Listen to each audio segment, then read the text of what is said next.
feel like I'm drowning. Like everybody wants something from me, but I don't have anything left to give. Anzia, how are you? I'm fine. I feel like I'm clawing to get to the top, but I continue to fall further and further down. No matter how much I climb up, I just can't stay there. Justin, how are you? I'm fine. How many times has someone asked you how you were doing? And without thinking, you said, fine. For so many of us, this has become a learned response. We say it even when we're overwhelmed, exhausted, or carrying more than we know how to explain. Now, everyone, take a moment to think about your week. Think about today. How often have you responded to, how are you, with, I'm fine? It's a polite response, almost automatic. Over time, it becomes a blanket statement because what does I'm fine really mean?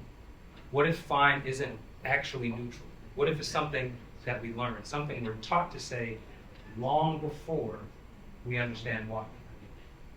We're here today to tell you all that saying I'm not okay is not weakness. It's not a sign of failure. It can actually be a starting point. Because for many of us, fine isn't actually truth. It's not honesty. It's a shield. We use it to keep us safe in the moment, but it also keeps us from unpacking what's really going on underneath. Now, I want everyone to take a moment and think of a smile. The type that you wear when you walk into a room. Somebody walks up to you and asks, how are you? The kind that shows everybody that everything is going great. Now think of a picture. The picture where someone says smile, and we all do. Instinctively, effortlessly. It's like a reflex. It's your Colgate smile. That smile is frozen in time. It gets posted, it gets liked, it gets remembered as proof that in that moment, you were happy. But behind that photo, what people don't see is what happened 5 minutes before that picture, or 5 minutes after that picture. I know that smile well. Now they say a picture is worth 1,000 words. What do you see when you look at these photos? Because for me, I know that sometimes I hide behind my smile in the same way I hide behind the phrase, I'm fine. And why? Because it's easier to show the curated version. It's easier to offer reassurance. It's easier to perform strength than to reveal struggle. Many times, I struggle with the expectations that others put on me. The expectation or fulfilling their expectations. I feel like if I stumble, if I falter, then everything will crumble. And if that happens, how will they look at me? How will I see myself? Now, many of you may deal with this similarly. You may be a parent, head of the household. You may be the lead on a project. You may just be trying to make it through school. Now, sometimes I feel as though there's no space for weakness. I have no room to show that I might not be able to meet these expectations. So I bury my feelings. I smile, and I say, I'm fine. Because in my eyes, silence becomes strength. The exhaustion becomes responsibility. Vulnerability becomes failure. And that failure would lay straight at my feet. The Mental Health Foundation says that the average adult says, I'm fine 14 times a week. But only 19% of the time does it actually reflect how we really feel in that moment. So what does that tell you? Because for me, it says that I'm fine isn't always communication. Sometimes it's protection. Sometimes it's performance. Sometimes it is a learned response to discomfort, both ours and others. But in that moment, what do we do? Because we learn these little small responses really starts to shape us. We now see that struggle should be hidden. We now think that discomfort is inconvenient. We think that being strong means that you always need to be in control, no matter the cost. Over time, we not only hide that truth from others, but we start hiding the truth from ourselves. But the truth is actually simple. Saying I'm not okay, saying we're not okay, is not a sign of weakness. It's not failure. In actuality, it's the first steps to understanding how you need to be, or what you need, what you deserve, and what healing starts to look like. And if that, in fact, is true, it begs the question, if honesty is something that opens the door to healing, then why do we stay so silent? I ask myself that very question. Why haven't I been honest when people have asked me how I was doing? Sometimes it's the person. Not everyone feels safe enough to be honest with. Other times, it was the place.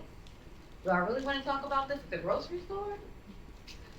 So, I dug a little bit deeper, and I found out something harder. I was doing what I'd seen when I was growing up. I saw a mom who was an incredible big sister, supportive mother, and a rock star at work. But sometimes, I saw someone with tears in her eyes who was visibly not okay. She would talk to family and friends all the time, but never shared her struggles. Not even with me. But it wasn't just her. In 2005, my aunt, my favorite aunt, and I know we're not supposed to pick favorites, called me and she said, Tia, I have cancer. And it spread to my brain. But please, don't tell your mother. I don't want her to worry. It was an impossible promise. But I kept it. And I learned, when you're not doing fine, don't burden others. Stay quiet. But silence has a cost. When you repeatedly suppress your emotions, it increases your stress, it impacts your mental and your physical. I'm not just saying that because I'm a psychology professor. I actually have lived it. When the pandemic started, my daughter was in kindergarten. My son was 3. My mother, who now lives with us, was 70. My husband then was an essential worker, and I was teaching online, of course. To create a great environment for my child, I created a classroom in my living room for my daughter so she could do virtual learning. And I got my son a desk too so he wouldn't feel left out. Meanwhile, I didn't even have a desk. I was teaching from a laptop on top of my daughter's pink Minnie Mouse page. Very chic. When people asked me how I was doing, I would send them pictures of indoor Easter egg hunts, family game nights, and virtual holiday celebrations. Were there moments of joy? Of course. Was I fine? No. I was scared all the time. And I was so worried that I would never see my friends again. Most of the time, I spent my days moving from my chair to teach to my bed to sleep. And how did I cope with the stress of it all? Emotional eating. A lot of emotional eating. So, when it felt safe enough to go back outside, that looked a little different. According to my scale, I had allegedly gained over 35 pounds. So, I may have not told people that I wasn't doing well, but there were signs that I wasn't okay. In November 2022, I went for my first mammogram. I was only about 2 years late. And after that appointment, I heard the word calcification. And then I heard the word could be cancer. But I don't remember much else after that call because at that time, things had actually been going well. I had earned tenure, transitioned into a director role. Our book, We're Not Okay, was doing really well. And my kids were thriving and at an actual school. And so, before that call, I was genuinely happy. But suddenly, I found myself in a state of uncertainty all over again. I had to wait months for a follow-up appointment. Through holidays, family gatherings, speaking engagements. Just imagine how many times people asked me how I was doing. I think by now you can guess what I said. Fine. In January 2023, Justin and I were in Michigan, speaking about the importance of saying when you're not okay and practicing self-care. The very next day, I had my follow-up appointment for my mammogram. But did I tell him? No. Not because I don't feel safe with him. I feel very safe with him. He's one of my emergency contacts. But even though there were several opportunities for me to tell him, I didn't. Because there are some things that are so hard to share, we don't know what words to use. Every 6 months, I went back for imaging. And every 6 months, I sat in dread, waiting. In June 2025, after what felt like years of waiting and scans and dread, I was finally told that I could return to my annual exams because I did not have cancer. A few months later, I was walking with my best friend, who I call my twin, and I let her know about my cancer scare. She was so grateful that I was okay. Then she told me she was upset with me. But I explained. I didn't tell her because I didn't want to burden her. She had her own stress. And it was never the right time. She looked at me and she said, Tia, I need you to promise that if you are not okay, that you will be honest. And I thought about it. It had been almost 20 years since my aunt asked me to stay silent. And now, here I was, being asked to promise to speak. Has it been easy? No, I'm not going to pretend it's been easy. I am standing here today as a work in progress. But I've learned that silence and suppression lead to pain, not protection. Now, there's one thing that we hope you all take away from this conversation. It's the fact that saying I'm okay is not weakness. While it's not weakness, it's also not a request to be fixed. It's an invitation to be real. Because for many of us, we're struggling with something every day. It might be stress, pressure, mistakes that happens, unspoken expectations, and slowly but surely they wear away at us.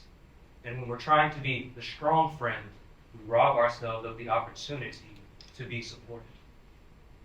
But once we choose to name it, we really start to see the difference. Our defenses start to loosen. Our masks start to lower. When we're done being everything is fine, connections deepen. And with that, sometimes we are able to offer more than we could before. And by opening that door, we offer the chance for others to open their door as well and share their own truth. So, I'm going to leave this by saying, me and my mother love each other to death. We all love our parents. But I can say that my mother and I have a little bit of a strained relationship when it comes to communicating. Ironically, it's only when we talk to each other. We're great with everybody else. I think it's part of that parent-child dynamic where the child wants to be regarded as a parent, capable, evolved, but in the same breath, the parent wants to also be looked at as human, as being imperfect, as someone that has been shaped by their own stories. But unfortunately, as we all deal with it, pride gets in the way. Too proud to say that we're hurt. We're too afraid to say that, maybe I'm going to be misunderstood. But for me, I could sense that these negative emotions were starting to be created within me. These emotions included resentment, bitterness, silence. This is my mom. So I had to take the lead. So me and my mother had a conversation, sat down, and I shared with her certain aspects of my childhood, certain parts of my upbringing where it affected me. It wasn't at all a place to blame. It wasn't a place to say, hey, Mom, you failed me. Because we all know that our parents do the best they can with what they have. But for what I was sensing, for what I was feeling, for the spiraling that I was going through, I could tell that the relationship would continue to be strained if I did not at least make her aware. Now I let her know. And guess what she said? Nothing. So I had to sit with that. Again, communicate, right? Well, fortunately, the next day, my mother came back. She was then able to tell her side. She was able to share some of her experiences in the words that she couldn't provide the day before.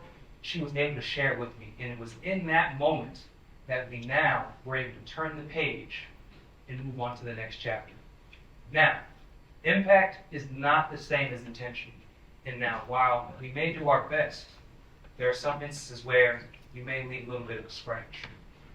But for us, in that shared honesty, we realized that sometimes things are a little bit simpler when it comes to taking that next step.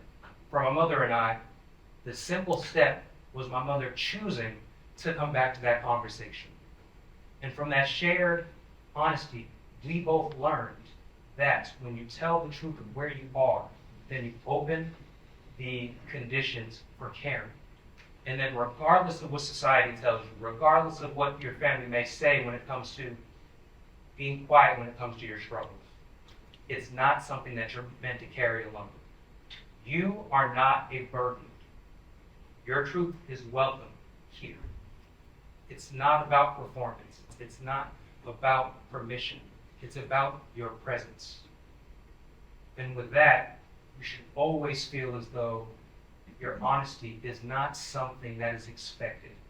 It's not something that you owe perfectly, but it is something that you offer gently. And whether you believe it or not, sometimes the most courageous thing that you can say is, I'm not okay. Again, it's not as defeat. It's not as weakness. There we go. But it's an opening. It's an opening to connection. It's an opening to care. It's an opening to show your full self. The next time someone asks you how you're doing, pause. Answer honestly and watch what becomes possible. I'm Dr. Antia Allen, And I'm Justin Stewart. and we're not okay. But how are you?